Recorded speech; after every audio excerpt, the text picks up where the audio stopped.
Hey, a lot of people don't know this, but you can control what goes on your credit report. You can fact check me on this, but look at this code right here.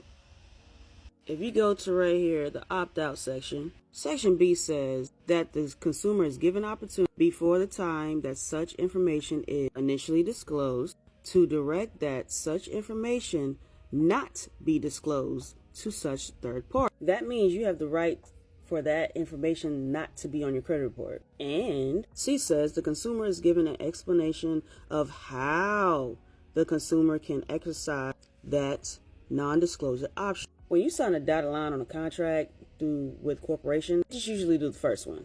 This one right here. And that pretty much just says that they have to disclose that you're agreeing to share your information with a third party. And where does this information go? Consumer reporting agencies, not bureaus, consumer reporting agencies. Common ones are TransUnion, Experian, and Equifax. Sometimes it goes beyond that to secondary consumer reporting agencies that you don't even know about.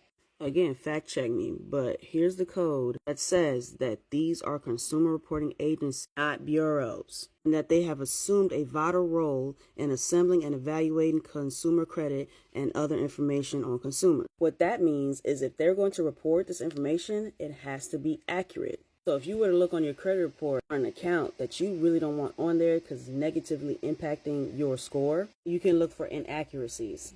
Let me use this client for example.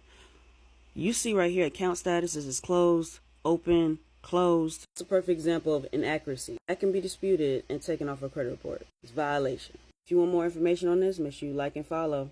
Share this video with somebody that needs it. And if you need help repairing your credit, book a consultation with me.